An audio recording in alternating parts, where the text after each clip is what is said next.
Okay, so good evening and welcome to the first part of sample paper discussion of mathematics. ठीक है, तो जैसे कि मैंने क्लास में भी कहा था कि जब सैम्पल पेपर डिस्कशन करेंगे तो में सबसे इम्पोर्टेंट चीज़ जो हमें ध्यान में रखनी है वो ये रखनी है कि सैम्पल पेपर डिस्कशन हम जो कर रहे हैं वो ये देखने के लिए कर रहे हैं कि किस टाइप के क्वेश्चंस आते हैं. ठीक है, हमें एकदम माइंड में यह सेट नहीं करना है कि बस इसी टाइप के क्वेश्चन आएंगे, बस यही आएगा, इसके अलावा कुछ नहीं आ सकता है. तो मैंने कल बोला था ना कि सैम्पल पेपर डिस्कशन करेंगे फ्राइडे सैटरडे संडे.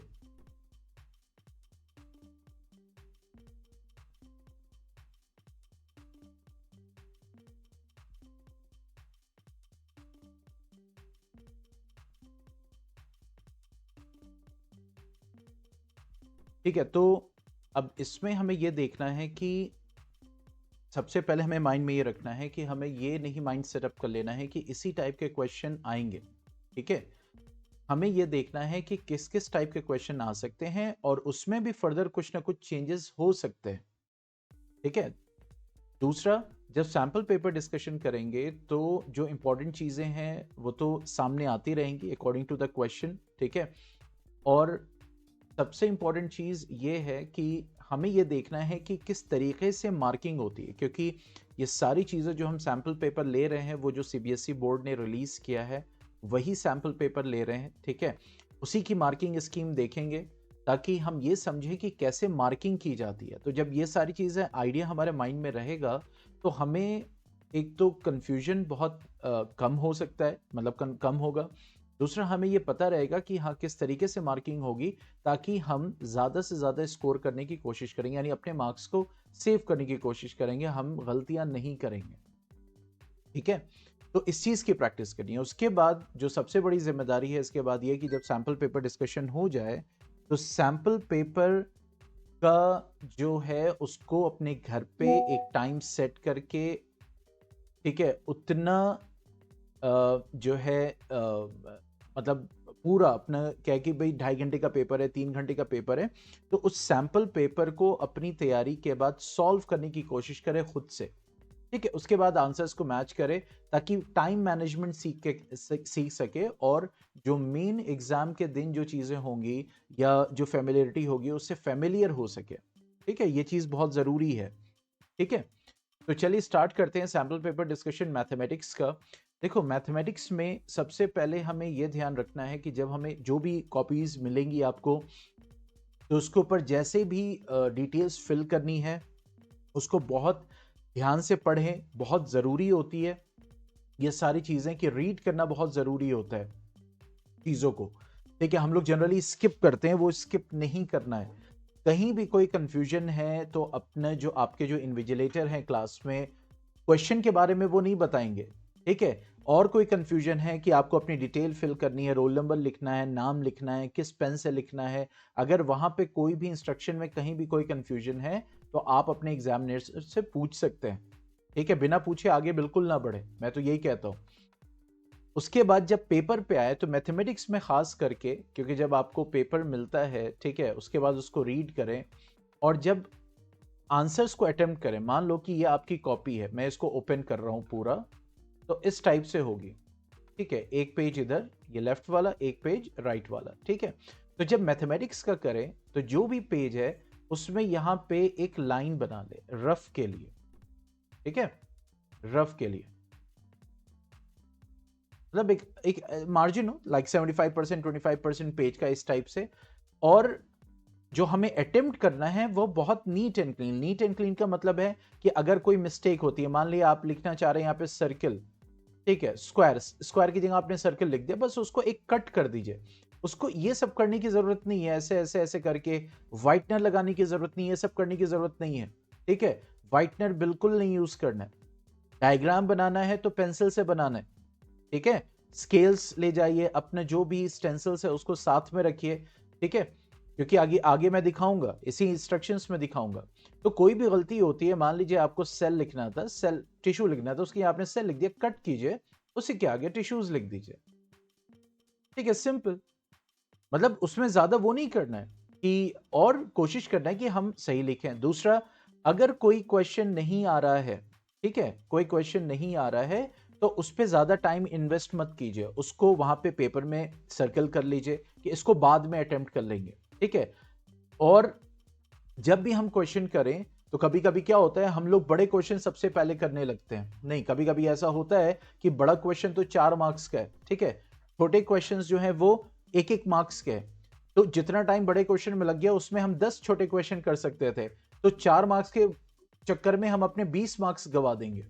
तो ये सारी चीजें बिल्कुल नहीं करनी है, ठीक है। सीक्वेंस से लीजिए, जो क्वेश्चन आ रहा है अटेम्प्ट करते जाइए, जो क्वेश्चन नहीं आ रहा है उसको छोड़ते जाइए, फिर उसके सेकेंड अटेम्प्ट में करेंगे। लाइक दैट इट गोज, ठीक है। ये सब पे एप्लीकेबल है, ये सारे पेपर्स पे एप्लीकेबल है, ठीक है। मैथमेटिक्स के लिए जो चीजें खास है वो मैं बताऊंगा।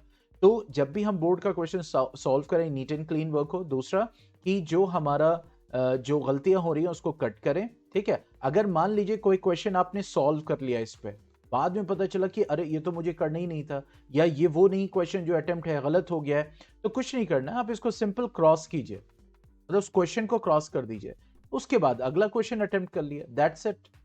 उसमें ये नहीं करना है कि यहां पे ये पूरा इस टाइप से कर रहे हैं, नहीं। आगे जब भी क्वेश्चन सॉल्व करें,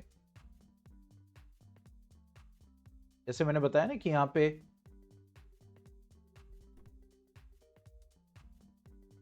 तो मान लो ये कॉपी है, इसके 2 पार्ट है, यानी लेफ्ट पेज है या राइट पेज है, ठीक है। जैसे मैंने बताया कि यहाँ पे लाइन खींच लो रफ के लिए। अब आपने क्वेश्चन अटेम्प्ट किया, यहाँ पे भी लाइन ऑटोमेटिकली होती है, नहीं हो तो बना लें, ठीक है। मान लो क्वेश्चन नंबर 1 अटेम्प्ट किया, ठीक है। और उसके बाद जो है आपने, अभी मैं बताऊंगा उसको लिखना भी कैसे, ये भी बहुत इंपॉर्टेंट है, वो क्वेश्चन पे डिपेंड करेगा जब हम पहुंचेंगे, ठीक है। तो आपने क्वेश्चन सॉल्व किया, ठीक है, स्पेस लो, लाइंस वहां पे बनी हुई हैं, ठीक है। अब आप जो रफ है ना उसके सामने ही कोशिश करो सॉल्व करने की।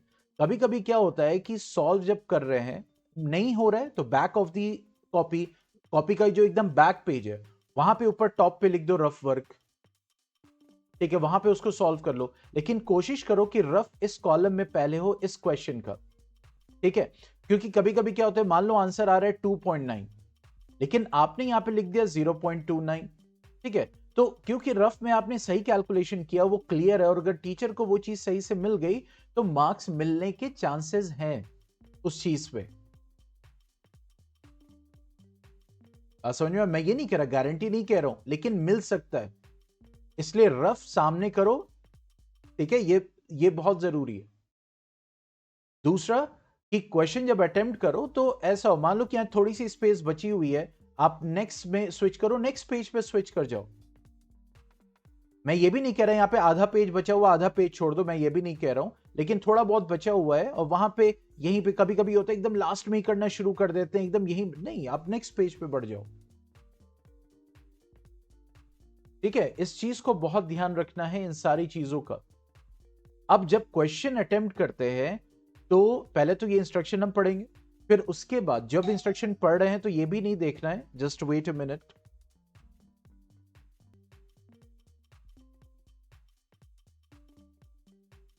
ठीक है। अब जब हम क्वेश्चन सॉल्व करेंगे तो हमें यह ध्यान रखना है, एक मिनट, ठीक है। अब जब हम क्वेश्चन सॉल्व करेंगे तो हमें यह ध्यान रखना है कि जो क्वेश्चन हम कर रहे हो उसको एज इट इज वहां पे रिप्रेजेंट करें। जैसे मिसाल के तौर पर हम क्वेश्चन नंबर 1 कर रहे हैं, ठीक है, और क्वेश्चन नंबर 1 में मान लो 2 पार्ट हैं, ए और बी। मैं अभी अज्यूम करके चल रहा हूं क्योंकि सारे सब्जेक्ट्स को सामने रखते हो। मान लो क्वेश्चन नंबर 1 है, ठीक है, और क्वेश्चन नंबर 1 में एक ए पार्ट है और बी पार्ट है। अब देखो, अब आंसर कॉपी में इसको कैसे लिखो, मान लो ए तुम्हें अभी नहीं आ रहा है लेकिन बी पार्ट आ रहा है, तो यहां पे लिखोगे आंसर या सोल्यूशन 1 बी पार्ट, फिर इसको सॉल्व करो यहां पे, ठीक है। उसके बाद क्वेश्चन नंबर 2 किया, 3 किया, 4 किया, 5 किया मान लो, और उसके बाद जब 6 किया तब तुम्हें लगा कि चलो दोबारा उसको अटेम्प्ट करते हैं, ठीक है। तो क्वेश्चन नंबर 6 जब अटेम्प्ट कर लिया उसके बाद तुम्हें लग रहा है कि क्वेश्चन नंबर 1 करना है और ए पार्ट करना है, तो कुछ नहीं, सिंपल यहां पे क्लियरली लिखो आंसर 1 उसके बाद ए पार्ट और सॉल्व करना शुरू कर दो। यहां कुछ नहीं लिखना कि answer A part solved after this question, ठीक है, या आफ्टर 3 पेजेस 4 पेजेस, ये सब लिखने की कोई जरूरत नहीं है। बस आप ये जो मेंशन कर रहे हो ये क्लियर होना चाहिए और करेक्ट होना चाहिए। बात समझ में आ रही है?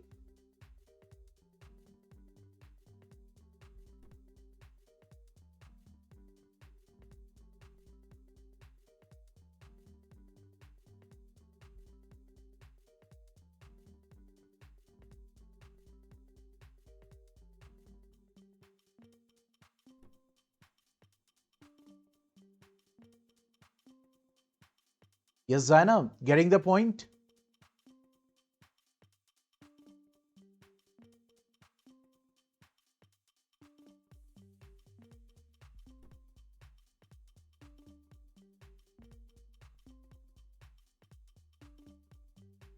Zaina?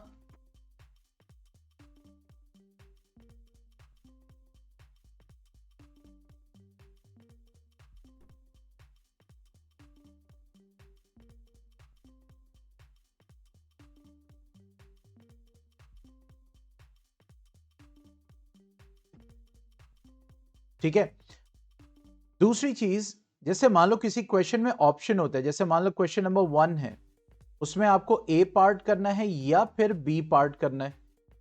अब आपको चूज करना है कि कौन सा पार्ट करें। आप जो पार्ट करना है, जैसे मान लो बी पार्ट करना है तो आंसर 1 बी पार्ट, ए पार्ट करना आंसर 1 ए पार्ट। गलती से अगर आपने दोनों पार्ट कर दिया, मान लो हो जाता है, मान लो आपने ए भी अटेम्प्ट कर दिया, बी भी अटेम्प्ट कर दिया, ये भूल गए, तो टीचर अब दोनों नहीं करेगा, हाँ दोनों में से जो करेक्ट है बच्चे को मार्क्स दे दो।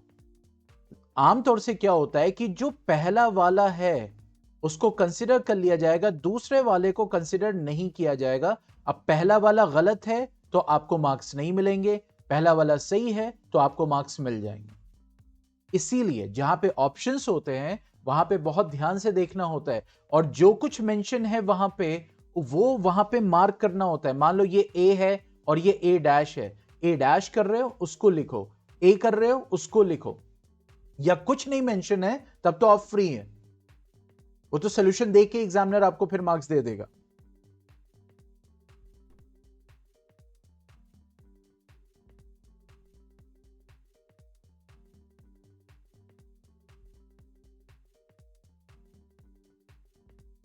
ठीक है, तो इन चीजों का ध्यान रखिएगा, फिर जैसे जैसे आगे बढ़ेंगे तो फिर जो चीजें सामने आती जाएंगी उसको देखेंगे। तो देखो अब शुरू करते हैं। यहाँ पे सैंपल पेपर देखो, आपका जो क्वेश्चन पेपर आने वाला है वो कितना 3 घंटे का आने वाला है, और मैक्सिमम मार्क्स 80। अब मैथ्स में दो हैं, एक है बेसिक एक है स्टैंडर्ड। हम जो यहाँ डिस्कस कर रहे हैं वो स्टैंडर्ड पेपर को कर रहे हैं। ठीक है, अब आपके ऊपर है आपने क्या अप्लाई किया हुआ है। ठीक है, अगर बेसिक पेपर अप्लाई किया है तो बेसिक स्टैंडर्ड से थोड़ा सा इजी आता है। ठीक है, और स्टैंडर्ड में क्या है, ये भी एनसीईआरटी का होता है लेकिन थोड़ा सा एनसीईआरटी बेस्ड क्वेश्चन भी पूछते हैं। ठीक है, तो यहां पे ये 80 मार्क्स का है। अब जनरल इंस्ट्रक्शन दिए हुए हैं कि पेपर में 5 सेक्शंस होंगे, ए बी सी डी और ई। मैथमेटिक्स पेपर में 5 सेक्शंस होंगे, A B C D and E. ठीक है, पांचों को चेक कर लीजिए, पेपर आपका पूरा है कि नहीं, नंबर ऑफ पेजेस पूरे हैं कि नहीं, ये सारी चीजें चेक कर लीजिए। क्योंकि मेन पेपर में कभी कभी नंबर ऑफ पेजेस भी मेंशन होता है कि इस पेपर में इतने पेजेस हैं, वो भी काउंट करके देख लीजिए। ऐसा तो नहीं कोई पेपर जो है या पेज मिस हो गया है। अगर ऐसा खुदा न खास्ता हो गया है तो फौरन इन्विजिलेटर को रिपोर्ट कीजिए, आपको नया पेपर मिलेगा। ठीक है, अब ये देखिए कह रहा है सेक्शन ए के 20 एमसीक्यूज है, एक एक मार्क्स के। बी में 5 क्वेश्चंस हैं 2 मार्क्स के, यानी 2-2 मार्क्स के हर क्वेश्चन होंगे, यानी टोटल 10 मार्क्स का ये होगा। यहां कितना मिलने वाले हैं 20 मार्क्स। सेक्शन सी में 6 क्वेश्चन है जिसके 3 मार्क्स हैं, यानी ये हो गया 18 मार्क्स। ठीक है, इसमें 4 क्वेश्चन करने, कैरिंग 5 मार्क्स ईच, तो ये कितना हो गया 20 मार्क्स। ठीक है, उसके बाद इसमें 3 केस बेस्ड क्वेश्चंस हैं जिसके 4 मार्क्स हैं, तो इसका मतलब क्या हो गया, विद सब पार्ट्स, देखो यहां पे लिखा हुआ विद सब parts of the values 1 1 2 marks. यानी ये जो है इसमें case based integrated units of questions होंगे, और जिसमें 4 मार्क्स का होगा, लेकिन ये 4 मार्क्स डिस्ट्रीब्यूटेड होंगे। ठीक है, मान लीजिए खुदा न खास्ता पूरा क्वेश्चन नहीं कर पाए तो जो पार्ट कर पाएंगे वो हमें मार्क्स उसका मिलेगा, अगर सही हुआ सब। ठीक है, क्या कह रहा है, all questions are compulsory, however internal choice in 2 questions of 5 marks. ठीक है, 2 क्वेश्चंस ऑफ 5 मार्क्स। ठीक है, यहां पे दिया हुआ है 2 questions of 3 marks and 2 question of 2 marks have been provided. Internal choices हैं, वही जो मैं ऑप्शन कह रहा था। An internal choice has been provided in 2 marks question of section E. Section E में भी चॉइस है, इसलिए ये आपको पहले बता रहा है ताकि चॉइसेस आपके पास हैं उस क्वेश्चन में, ये आपको पता रहे। ठीक है, अब क्या कर रहा है, draw neat figures wherever required. देखो अब नीट फिगर्स की बात आ गई कि साफ सुथरा फिगर हमें बनाना है, बहुत ज्यादा टाइम भी नहीं लगाना, इसलिए इन सारी चीजों को प्रैक्टिस अच्छे से करते रहना है, और साल भर इसी को मैं बोलते आया हूं आप लोगों से। ठीक है, take pi is equal to 22/7 wherever require if not stated. अगर नहीं लिखा हुआ है तो पाई की वैल्यू आपको 22/7 लेनी है। तो ये इंस्ट्रक्शंस है। अब बढ़ते हैं क्वेश्चन पे। सेक्शन ए 20 मार्क्स, और जो मार्क्स प्रिंट है उसको भी हम जो बोर्ड ने ही रिलीज किए उसी को देखेंगे। ठीक, और ये देखेंगे मार्क्स को इसलिए देखेंगे, इस मार्क्स सैंपल क्वेश्चन पेपर का जो मार्क्स प्रिंट है, ताकि हमें पता रहे कि किस तरीके से मार्किंग होती है। अब देखो एमसीक्यूज है, तो एमसीक्यूज में आपको क्या करना है, मेन है आपका आंसर, ये याद रखिएगा। मेन आपका क्या है, आंसर। एमसीक्यू में आपके सॉल्यूशन को नहीं देख रहा है वो, एमसीक्यू में सॉल्यूशन रिक्वायर्ड नहीं है।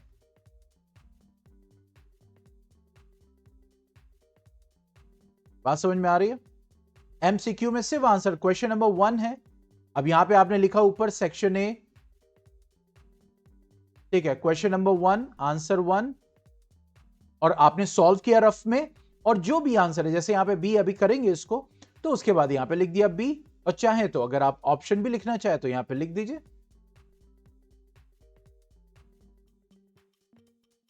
तो याद रखिए एमसीक्यू में सॉल्यूशन कोई नहीं देख रहा, मार्क्स जो मिलेंगे सिर्फ और सिर्फ आंसर के मिलेंगे। ये देखो, आंसर करेक्ट होना चाहिए, आपको 1 मार्क्स मिल जाएंगे, दैट्स इट।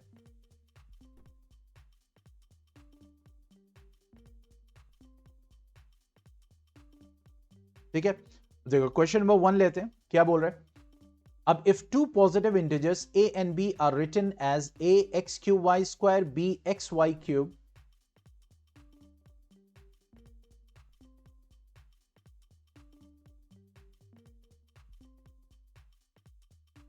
ठीक है, तो a क्या है, x क्यूब y स्क्वायर, और b क्या है, x y क्यूब, और x y are prime numbers, then the result obtained by dividing the product of the positive integers by the LCM।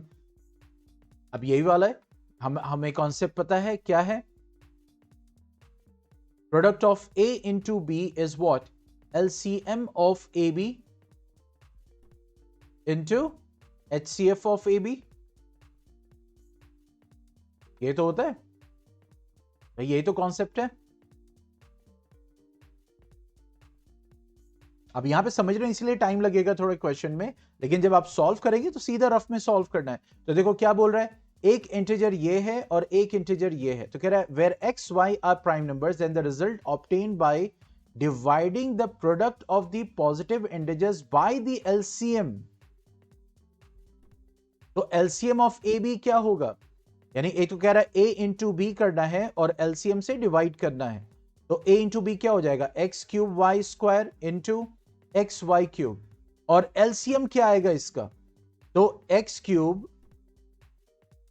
Cube और एक्स, एलसीएम क्या होता है, the maximum value ना भाई, एक्स क्यूब एलसीएम क्या होता है, देखो ये एक्स क्यूब है और ये एक्स है, तो मैक्सिमम पावर वाला आएगा, और यहां वाई स्क्वायर है, ये वाई क्यूब है, मैक्सिमम पावर वाला आएगा। ठीक है, तो देखो x cube cancel, y cube cancel, क्या आया, एक्स वाई स्क्वायर, आंसर आ गया x y square b. Got it? क्योंकि एलसीएम ऑफ ए बी क्या होता है, जो कॉमन है उसका हाईएस्ट पावर वाला एलसीएम होगा, तो यहां पे एक्स क्यूब और वाई वाले में वाई क्यूब।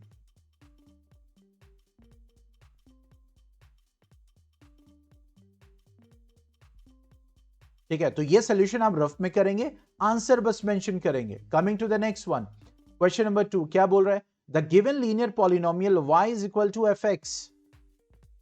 y जो है वो x पे डिपेंडेंट है, this is x axis, this is y axis. ठीक है, हैज टू जीरोज, दो जीरोज हैं इसके पास, 1 0 एंड द 0 इज 3, एक जीरो है और वो 0 3 है, 1 0 एंड द 0 इज 4, एक जीरो और वो 0 4 है, या कोई जीरो नहीं है। तो हम ये देखें कि ये जो लीनियर ग्राफ है ये एक्स एक्सिस पे एक पॉइंट पे कट कर रहा है, इसका मतलब इसका 0 1 है, तो इन दोनों में से कोई हो सकता है। ठीक है, अब ये पॉइंट जो है इसका x क्या है 3, एब्सिसा मतलब 3 है, और y क्या है 0। तो जो x एक्सिस पे है, अब ये कह रहा है वो 0 क्या होगा, तो ये पॉइंट है, तो ये point x is equal to 3 है, तो 0 इज इक्वल टू 3 होगा। तो देखो यहां पे ऑप्शन आएगा बी। देखो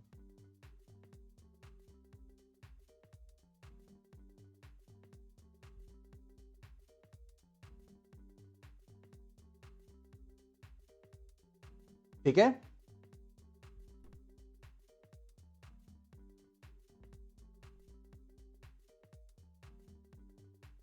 चलिए now coming to the next one, आगे बढ़ते हैं। Just allow me 2 minutes.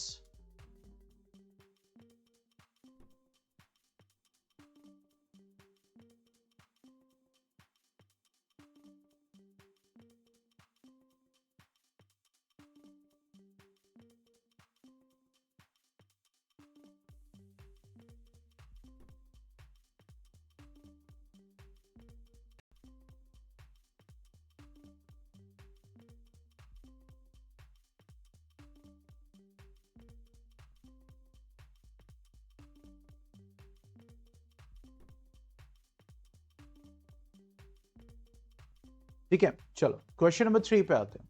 अब देखो क्वेश्चन नंबर 3 में क्या बोल रहा है, the given pair of linear equations is non intersecting, parallel है, हम ये जा रहे हैं।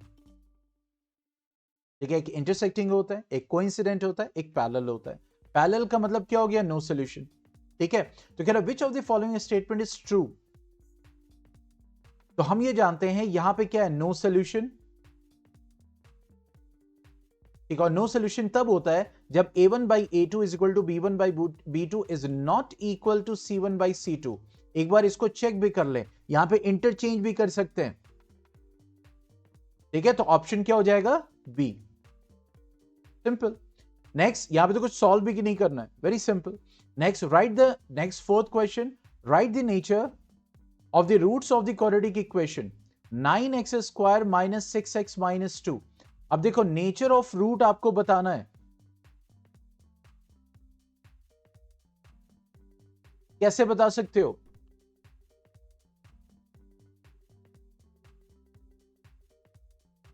डिस्क्रिमिनेंट वैल्यू से।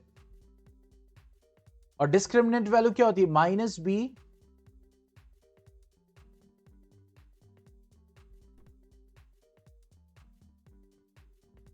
नहीं, हाँ बताइए। अच्छा चलो ठीक है, यहां पे मैंने लिखा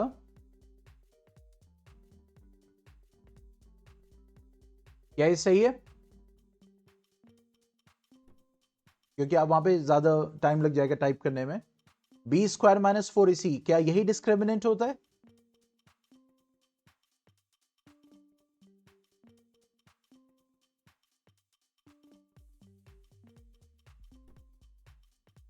हाँ वेरी गुड।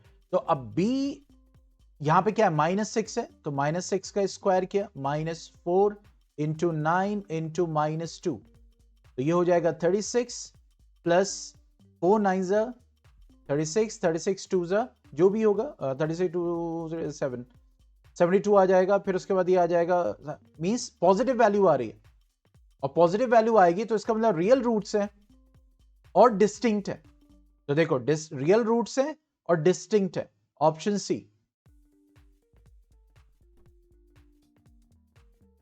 ठीक है, coming to the next one, question number 5।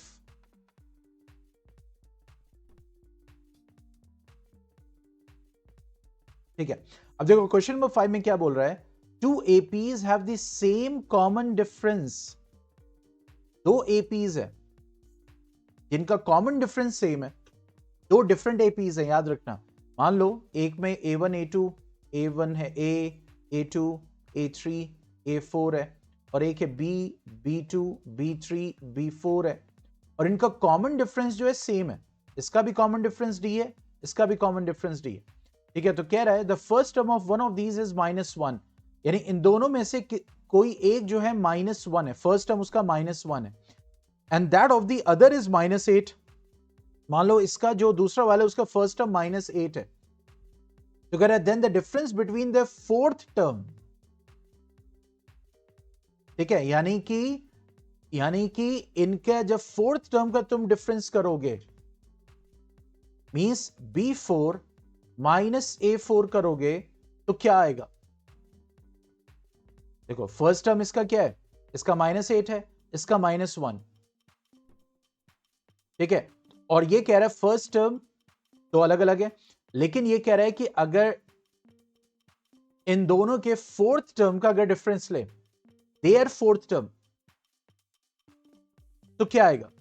तो देखो हम ये जानते हैं कि भाई फोर्थ टर्म का अगर डिफरेंस करेंगे तो B4 क्या हो जाएगा, B+3D माइनस A4 क्या हो जाएगा, A+3D, यही तो होगा, ठीक है, तो ये आ जाएगा B+3D minus A-3D, 3D minus 3D cancel, -B-A, तो B की वैल्यू कितनी है, देखो -1, माइनस A की वैल्यू कितनी आ गई, -8, तो -1 + 8 ये आ गया 7, तो देखो यहां पे है 7। अब देखो कितने खतरनाक ऑप्शन है, -7 भी दिया हुआ है, गलती हो सकती है, ठीक है, तो इस जगह पे देखो यहां पे ऑप्शन आंसर क्या आ रहा है, 7 आ रहा है, तो बस हमें ऐसे रफ में सॉल्व करना है, अपना करेक्ट आंसर को लिख देना, ठीक है।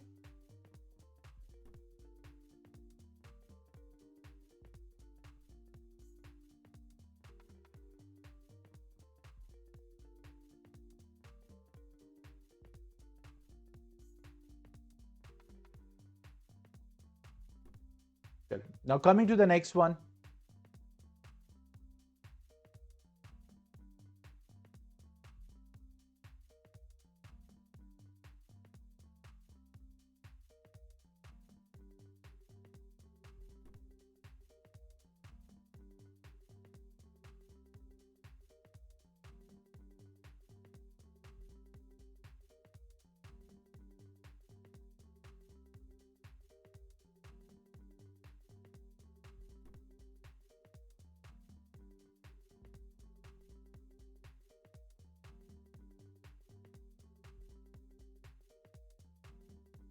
ठीक है, चलो coming to the next one, तो ये है क्वेश्चन नंबर 6, क्या बोल रहा है, find the ratio in which the line segment 2 -3 5 6 is divided by x axis, ठीक है, हमें क्या निकालना है, रेशियो निकालना है, रेशियो दैट इज M1:M2 निकालना है, ठीक है, तो मैंने कहा था जब रेशियो आपको निकालना है तो किसी एक को चूज कर लो, x को या y को। अब यहां पे सबसे अच्छी बात क्या है, कह रहा है कि ये x एक्सिस से डिवाइड हो रहा है,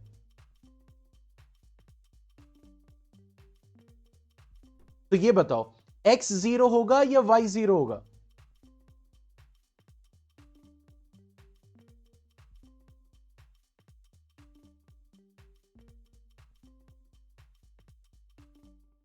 मान लो ये लाइन है, दिस इज 2 -3 और ये है 5 6, और ये कोई लाइन है, सॉरी ये x एक्सिस, ठीक है, मैंने ऐसे बनाया, हालांकि मुझे ऐसे बनाना चाहिए, ठीक है, ऐसे ही डिवाइड कर, ये पॉइंट हमें निकालना, तो कह रहे रेशियो में निकालना है, किसमें डिवाइड, अब ये बताओ ये अगर x एक्सिस है,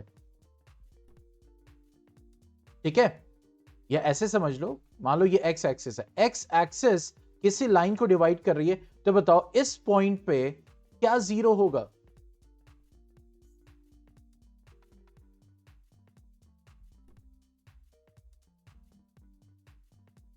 ऐसे मत समझो कि ये मिड पॉइंट है, it's not the mid point, ये मिड पॉइंट नहीं है, ऐसे समझो, ताकि हाँ ये x एक्सिस है, अब ये जो पॉइंट है,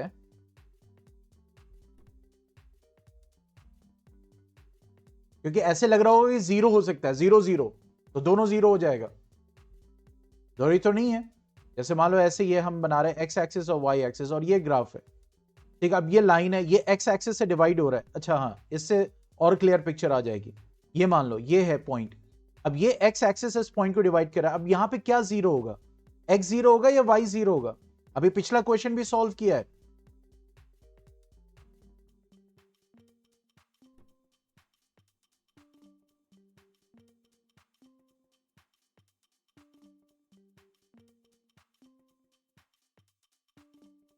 यहां पे देखो x की वैल्यू होगी y 0 होगा,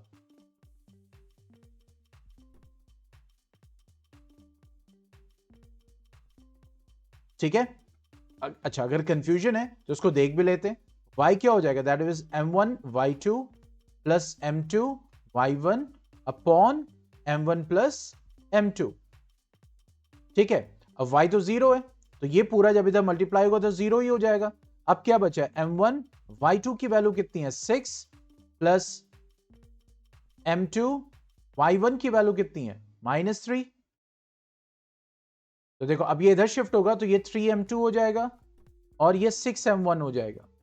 3 1 3, 3 2 6, ठीक है। अब देखो m1 by m2 is equal to 1 upon 2, इधर आ जाएगा 2, तो 1:2 हो गया, यहां पे आ जाएगा, दैट इज 1:2। देखो कितना खतरनाक है, 2:1 भी दिया हुआ है। अगर आप जरा सा इधर उधर करने में गलती कर दोगे तो आपका आंसर गलत आ सकता है। तो यहां पे ध्यान रखने वाला क्या है, जब x एक्सिस से कोई लाइन डिवाइड हो रही है तो वहां पे y 0 होगा, और अगर y एक्सिस से कोई लाइन डिवाइड हो रही है तो उसका x 0 होगा। ये याद रहेगा, ये सब भी एडवांटेज है सैंपल पेपर डिस्कशन के।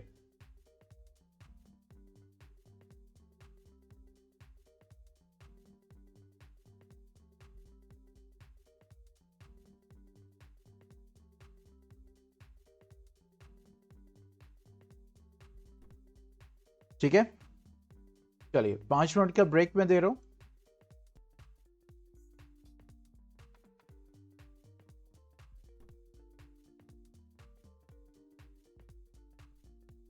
ओके, ठीक है, चलिए आगे बढ़ते हैं। क्वेश्चन नंबर 7 पे आते हैं।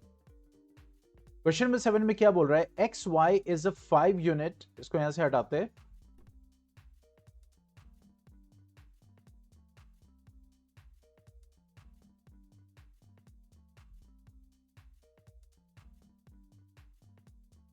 ठीक है, x y is a 5 unit from the origin, ठीक है, 5 यूनिट फ्रॉम द ओरिजिन।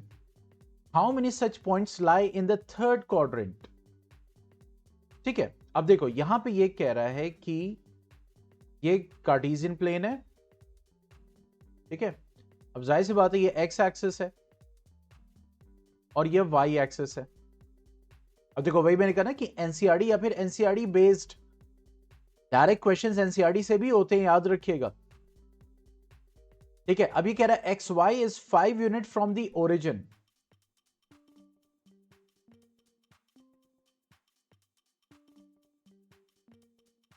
अच्छा, क्वाड्रेंट की बात करें तो फर्स्ट क्वाड्रेंट है, सेकंड क्वाड्रेंट है, थर्ड क्वाड्रेंट है और ये फोर्थ क्वाड्रेंट है, ठीक है।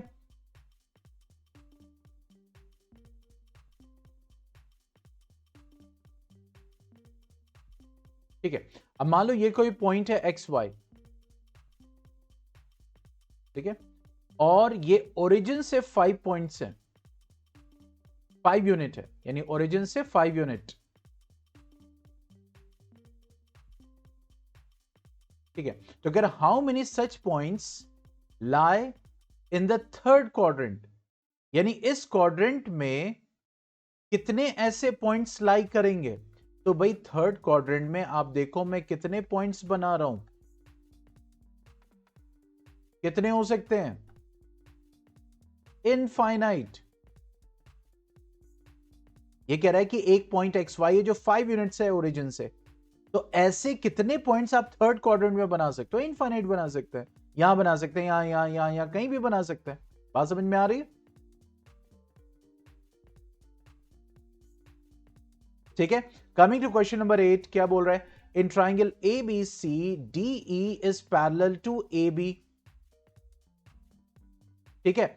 If A B is equal to A, D E is equal to X, B E is equal to B, B यहां से लेकर यहां तक है, and E C is equal to C, ठीक है। तो कह रहे express X in terms of A B C, यानी एक्स को ए बी सी के टर्म में लिखो। तो अब यहां पे गौर से देखो, अगर इसको पोजीशंस को देखोगे तो ये वाला ट्राइंगल इस बड़े वाले ट्राइंगल के क्या होगा, सिमिलर होगा, ठीक है, क्यों?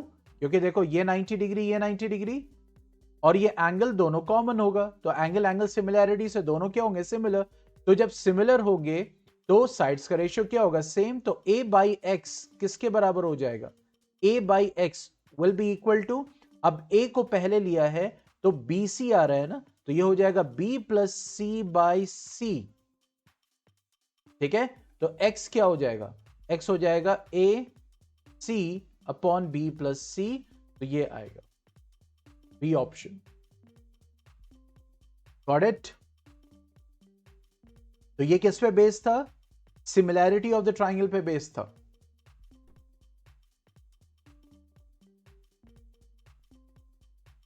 ठीक है, आगे बढ़ा जाए।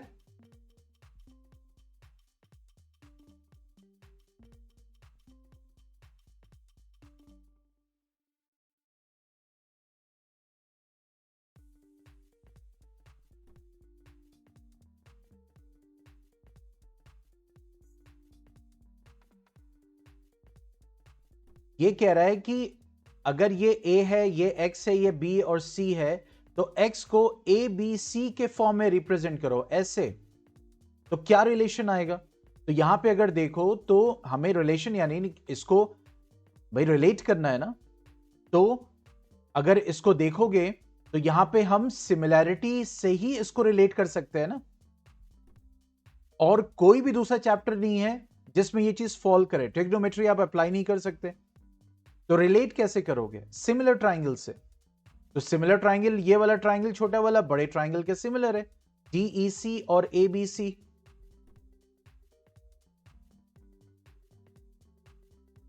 तो जब सिमिलर है भाई, दो ट्राइंगल सिमिलर होते हैं तो उनके साइड्स का रेशियो सेम होता है ना। तो अगर तुम x अपॉन a करोगे, यानी x अपॉन a, तो छोटा ट्राइंगल पहले आ जाएगा, c अपॉन क्या हो जाएगा? BC, तो ये हो जाएगा b प्लस सी। अब ये कह रहा है x को एक्सप्रेस करो इनके टर्म्स में, तो यहां पे आपको सिर्फ x छोड़ना है, बाकी सबको इधर, तो ये क्या हो जाएगा? AC upon b plus c. अब समझ में आया?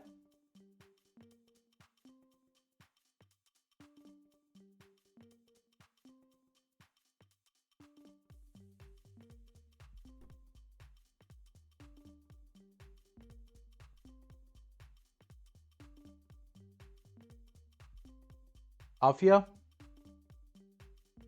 ठीक है, चलिए coming to the next question.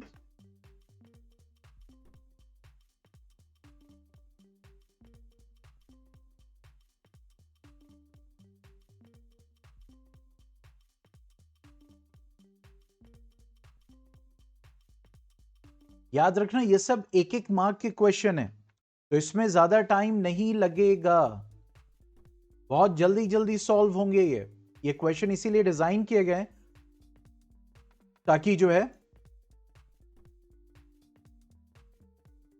और साथ में ब्लूप्रिंट भी, मार्क्स की ब्लूप्रिंट भी डिस्कस कर रहे हैं ताकि आपको पता चले कि मार्क्स किस पे मिलने वाला है।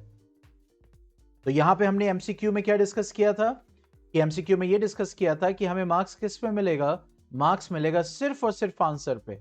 तो एमसीक्यू जब सॉल्व करेंगे तो वहां पे आप सॉल्यूशन रफ में कीजिए। ठीक है, क्वेश्चन नंबर 9 पे आते हैं। क्या बोल रहा है? If O is centre of a circle and chord PQ makes an angle 50 degree with the tangent PR at the point of contact P। अब देखो क्या कह रहा, O सेंटर है of a circle and chord PQ makes an angle 50 degree with the tangent PR at the point of contact P, यानी ये जो PQ chord है ये इससे 50 डिग्री बना रहा है। ठीक है, तो कह रहा find the angle made by the chord at the center। ठीक है, यानी ये जो कॉर्ड है ये सेंटर पे क्या एंगल बना रहा है? बात समझ में आ रही है? ठीक है, अब देखो अगर इस ट्राइंगल को देखोगे तो ये आइसोसेलेस ट्राइंगल होगा क्योंकि सेम रेडियाई ना। अब यहां पे जो एंगल होता है वो क्या होता है? 90 डिग्री होता है रेडियस और टैंजेंट के बीच में, ये 50 डिग्री है, तो बचा क्या? 40 डिग्री। ये 40 डिग्री होगा, ये भी 40 डिग्री होगा, तो 40 40 क्या हो जाएगा? 80। तो 180 में माइनस करो तो ये वाला एंगल कितना हो जाएगा, 100 डिग्री। बात समझ में आई?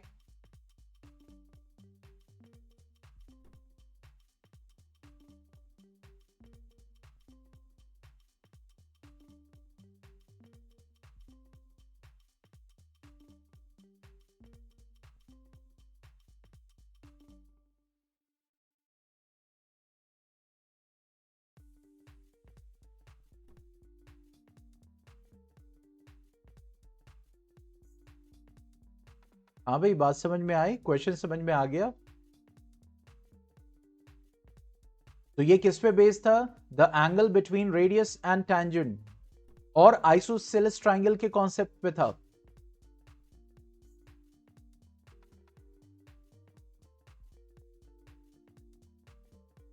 इन सर्कल चैप्टर में जो हमने स्टडी किया भाई, रेडियस सेम होगा, कॉर्ड एंगल बना रहा है, यहां पे इसके बीच 90 डिग्री होगा।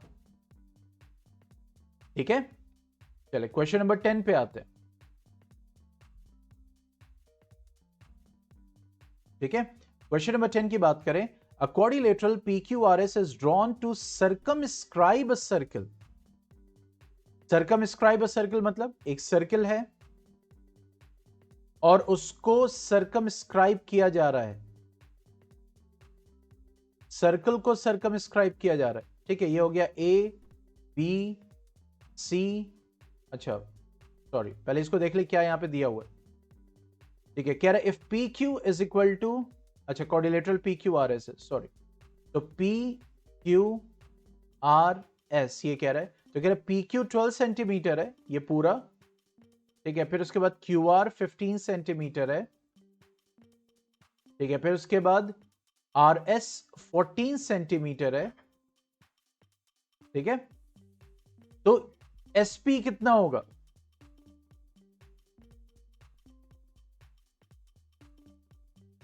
ठीक है,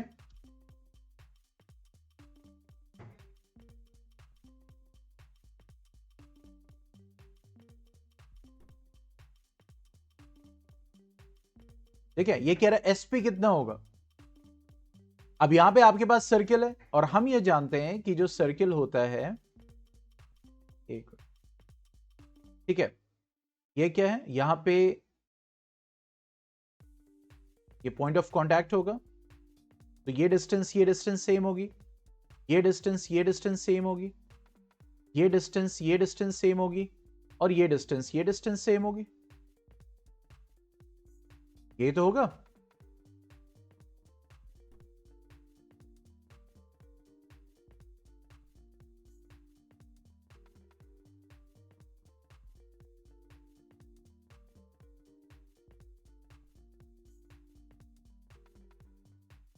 अब याद करो, इसी पे बेस्ड आपने एनसीईआरटी में क्वेश्चन किया था, जहां पे आपको क्या प्रूफ करना था कि जो अपोजिट साइड्स हैं, मींस PQ प्लस RS और PS प्लस QR का सम इक्वल,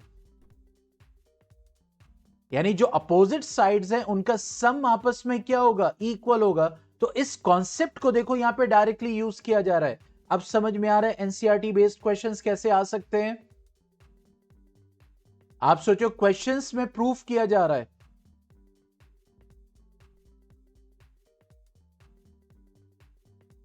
तो यहां पे 12 plus 14 will be equal to PS plus QR।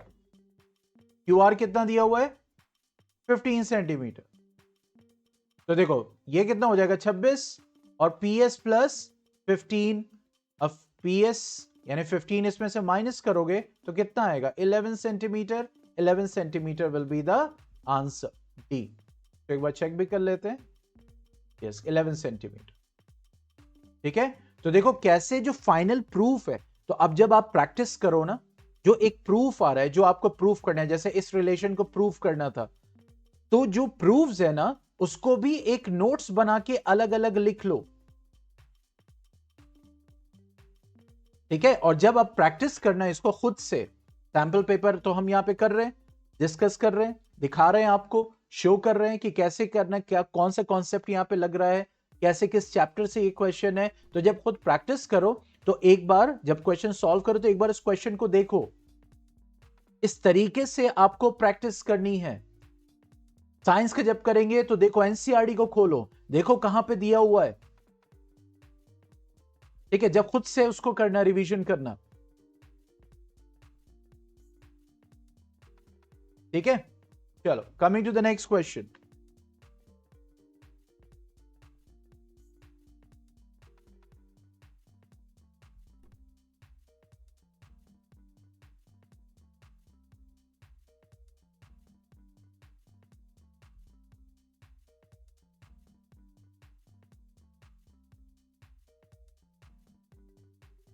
Eleven, 12 and 13।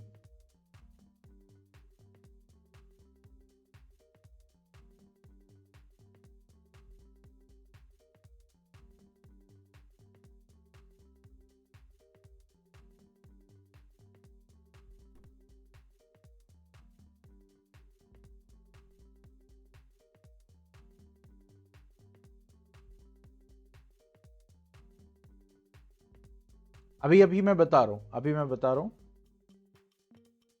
ठीक है। इसलिए मैंने कहा था सैंपल पेपर डिस्कशन अनसर्टेन है।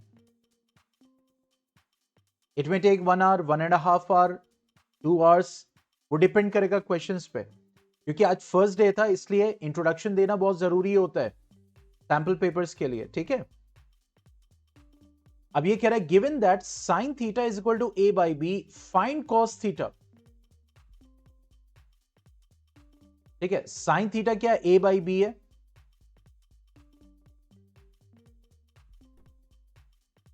ठीक है, तो कॉस थीटा निकालो। और हम ये जानते हैं कि साइन थीटा, ठीक है, ये भी हम कर सकते हैं, sine 90 minus theta is equal to cos theta, और cos 90 minus theta is equal to sine theta. ठीक है, लेकिन कॉम्प्लीमेंट्री तो है ही नहीं, मतलब कॉम्प्लीमेंट्री तो हमने स्टडी नहीं किया है, it's not in the course. तो नेक्स्ट क्या ऑप्शन है? Sine square theta plus cos square theta is equal to 1। तो आप देखो sine theta A by B है, तो ये हो जाएगा A square upon B square plus cos square theta is equal to 1। तो कॉस स्क्वायर थीटा क्या हो जाएगा? 1 minus A square upon B square. तो कॉस थीटा क्या हो जाएगा? ये स्क्वायर इधर ट्रांसफर होगा, तो ये हो जाएगा अंडर रूट, इसको एलसीएम लोगे तो ये हो जाएगा B square minus A square upon B square. ठीक है, तो अब देखो यहां पे ऑप्शन क्या दिया हुआ है, नीचे बी दिया हुआ है, तो देखो बी स्क्वायर को अंडर रूट करोगे तो ये हो जाएगा under root B square minus A square, और square root of B square करोगे तो बी आ जाएगा। तो देखो this will be the option C. आपको ही देखना ऑप्शन में क्या दिया हुआ है। तो यहां पे देखो कौन सी आइडेंटिटी लग रही है, sine square theta plus cos square theta is equal to 1। ठीक है, हम चाहते तो ये भी लगा सकते थे, sine theta is equal to cos 90 minus theta.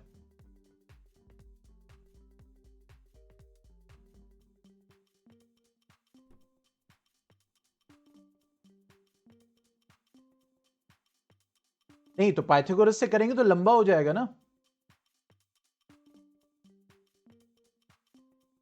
आपको टाइम भी तो देखना है। आप यहां ट्राइंगल बनाएंगे, फिर उसके बाद sine theta is equal to a by B है, तो पी बाई एच, तो परपेंडिकुलर ए बाई बी करेंगे। ठीक है, फिर कॉस थीटा के लिए बी बाई एच होगा। ठीक है, तो आप पहले बेस निकालोगे फिर बी बाई एच करोगे, तो लंबा हो जाएगा। इस चीज का भी हमें ध्यान देखना है।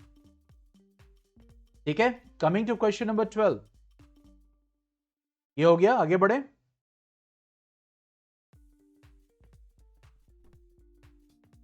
देखो आ तो जाएगा, मैं ये नहीं कह रहा, देखो बहुत ध्यान से समझो मेरी बात को फिर से। जैसे हमने यहां पे सॉल्व किया, बाय चांस आपके दिमाग में नहीं आ रहा है, आपको तो यहां पे सॉल्व करना है ना, करेक्ट और करेक्ट आंसर लाना है। तो आंसर पाइथागोरस से भी आ रहा है, आंसर ट्रिग्नोमेट्री से भी आ रहा है। मैं यहां बिल्कुल नहीं कह रहा कि पाइथागोरस को नहीं यूज करना है, बात को समझिएगा।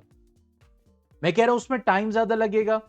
तो बाय चांस नहीं आ रहा है आपके दिमाग में, तो आप बिल्कुल पाइथागोरस से सॉल्व करो और आंसर लाओ, सॉल्यूशन भी करेक्ट, आंसर भी करेक्ट होगा।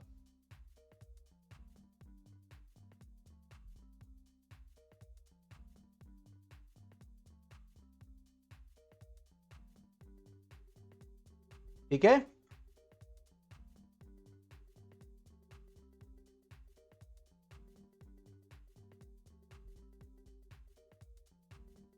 चलो नेक्स्ट 12 क्या बोल रहा है, सेक ए प्लस टैन ए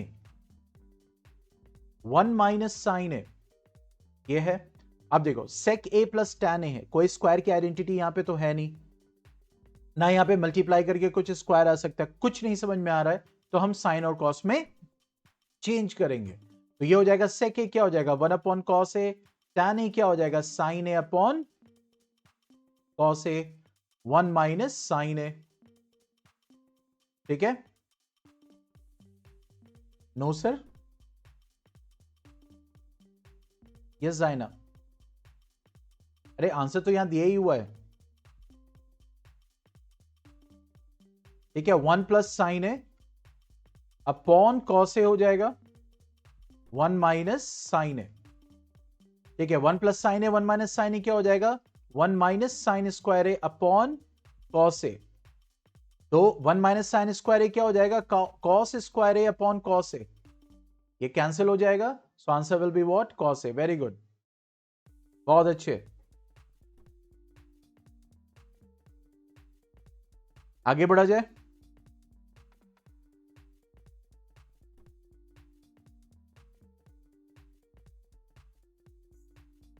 अच्छा अच्छा, नहीं नहीं मैं बिल्कुल कह रहा हूं,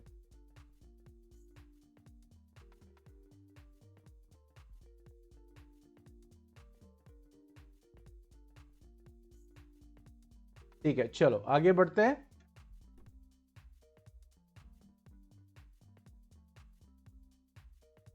अब देखो क्वेश्चन नंबर 13 में क्या बोल रहा है, अ पोल 6 मीटर हाई, एक पोल है जिसकी हाइट 6 मीटर है, that is A B.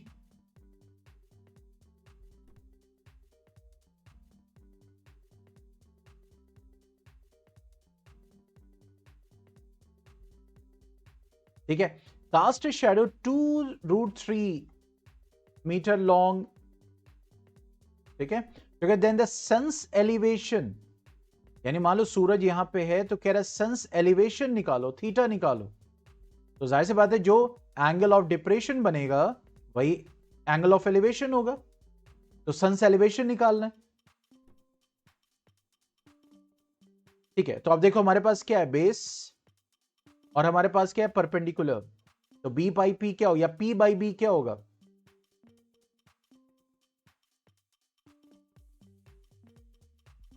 Perpendicular upon base क्या होगा tan थीटा होगा ना। तो देखो perpendicular upon base is equal to tan theta हो जाएगा, ये हो जाएगा 2 3 6 √3। ठीक है, तो tan थीटा √3 आ रहा है, और √3 क्या होता है tan 60, √3 क्या होता है tan 60। तो देखो थीटा की वैल्यू कितनी आ गई 60 डिग्री, तो आंसर क्या होना चाहिए 60 डिग्री ए। देखो अब यही, अच्छा अच्छा, हाँ देखो यहां पे गड़बड़ी हो गई, मिस प्रिंटिंग हुई है,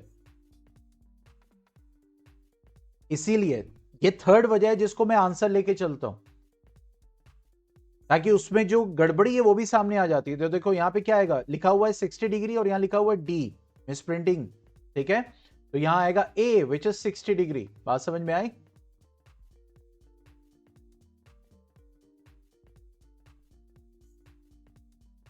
एक बार और ऐसे ही उसमें कुछ जो है था, मैंने टैग भी किया था लेकिन उसका कोई रिप्लाई नहीं आया।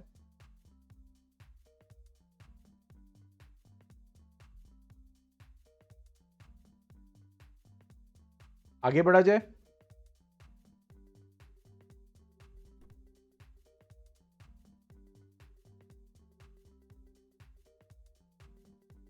इस वक्त टेम्परेचर 9 डिग्री है, वो इतनी ठंड पड़ रही है कि स्कूल शुरू नहीं हो पा रहे।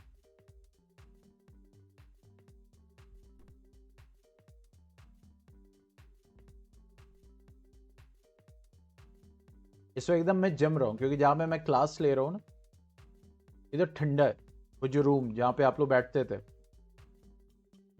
वेरी कोल्ड, और हीटर एक है घर में।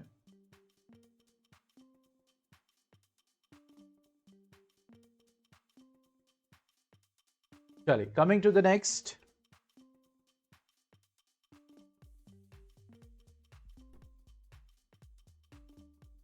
Question number 14, 15.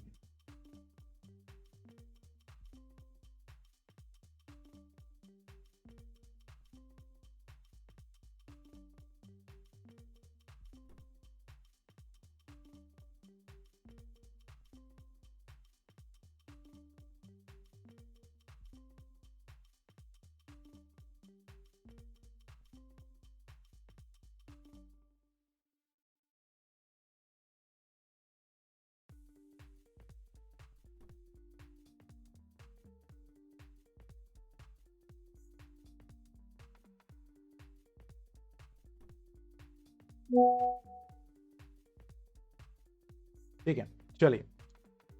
Now next question is question number 14. क्या बोल रहा है? If the perimeter and the area of a circle are numerically equal, then the radius of the circle is, वो कह रहा है numerically equal है, मतलब perimeter भी x है मान लो और area of circle भी x है, मतलब 2 pi r is equal to pi r square.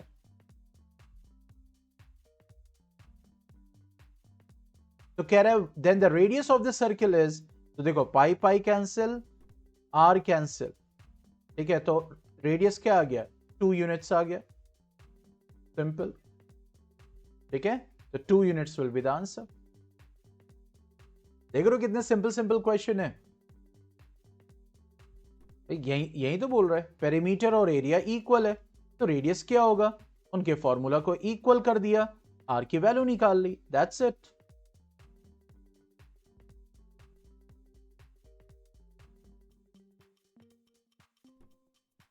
ठीक है, आगे बढ़े.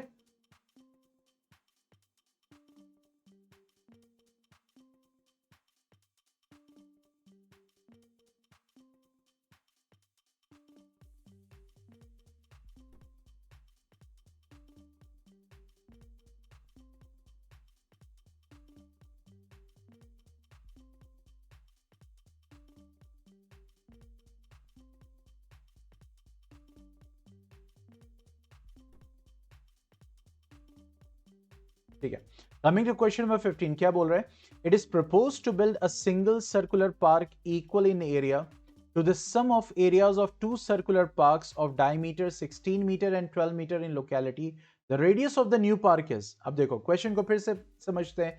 कह रहा है it is propose to build a single circular park equal in area to the sum of areas of 2 circular parks. देखो दो सर्कुलर पार्क्स हैं, एक का डायमीटर है 16 और एक का डायमीटर है 12. तो ये कह रहा है कि इन दोनों के एरिया के बराबर एक सर्कुलर पार्क बनाया जा रहा है. तो कह रहा है रेडियस ऑफ न्यू पार्क क्या होगा? तो देखो इसका रेडियस कितना होगा? 8 सेंटीमीटर. इसका रेडियस कितना होगा? इसका रेडियस कितना होगा? 6 सेंटीमीटर.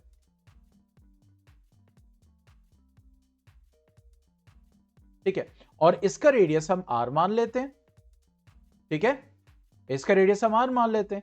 तो अब क्या होगा? Pi R square will be equal to pi R square, इसको r डैश कर देते हैं, plus pi R dash square. यही तो होगा. अब देखो पाई इन दोनों में कॉमन होगा और फिर इस कॉमन पाई से ये कट जाएगा. पाई इन दोनों में कॉमन ले लोगे. ठीक है, तो आर स्क्वायर क्या हो गया? देखो रेडियस का स्क्वायर 8 स्क्वायर 64 और 6 का स्क्वायर क्या हो गया? 36. तो आर स्क्वायर क्या हो गया? 100. आर क्या हो गया? 10 मीटर्स. तो रेडियस क्या आ गया? 10 मीटर्स. पॉइंट समझ में आया? देखो यहां पे क्या करते? पाई आर स्क्वायर करते, 22/7 इंटू 8 करते, फिर यहां पे डेसिमल आता, कितना कुछ गड़बड़ कर देते, मतलब एक बहुत ही लंबे पाथवे को चूज कर लेते. तो ध्यान रखो, मैं अभी भी कह रहा हूं कि क्वेश्चन क्या है पहले समझो. एमसीक्यू है, बोर्ड कभी भी ऐसे क्वेश्चंस नहीं देगा मार्क्स के अकॉर्डिंग. 2 मार्क्स का क्वेश्चन है, उसमें टाइम ज्यादा लग रहा है, 4 मार्क्स क्वेश्चन में टाइम कम लग रहा है, ऐसा नहीं होगा. तो एमसीक्यू क्वेश्चन है, आपको यह देखना है कि इसका कोई ना कोई बहुत सिंपल मेथड होने वाला है. ठीक है, तो देखो हमने क्या किया, इसका एरिया इन दोनों के एरिया के क्या किया, बराबर किया, पाई कैंसिल आउट किया, सारी मुसीबतें खत्म करके, और हमने r is equal to 10 calculate कर लिया। बात समझ में आ रही है?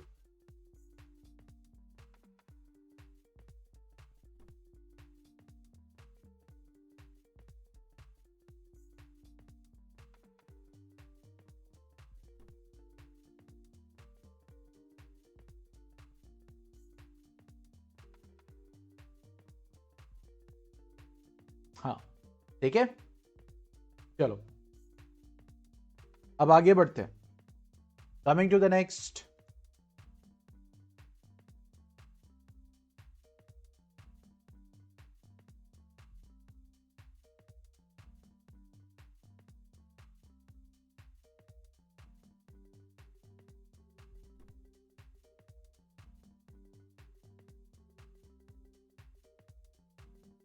सिक्सटीन, 17, 18 एंड देन 19, 20, उसके बाद सेक्शन बी आ जाएगा हमारे पास।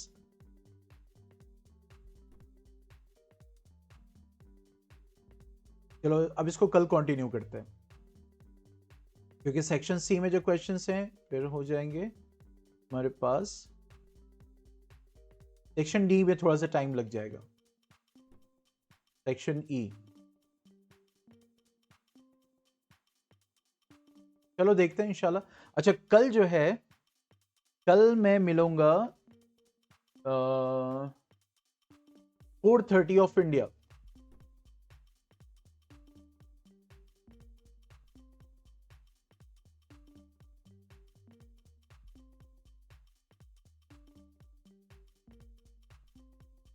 तो आज हमने 15 क्वेश्चन सॉल्व किए, ठीक है। अब बाकी जो बचे फर्दर सॉल्व करेंगे, ठीक है।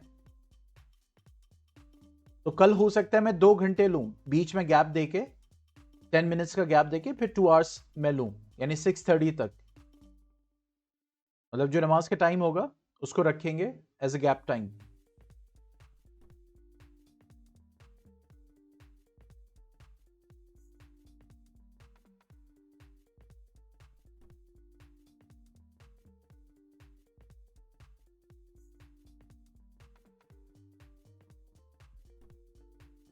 ठीक है, चलो फिर okay then, good bye, take care, अस्सलाम वालेकुम।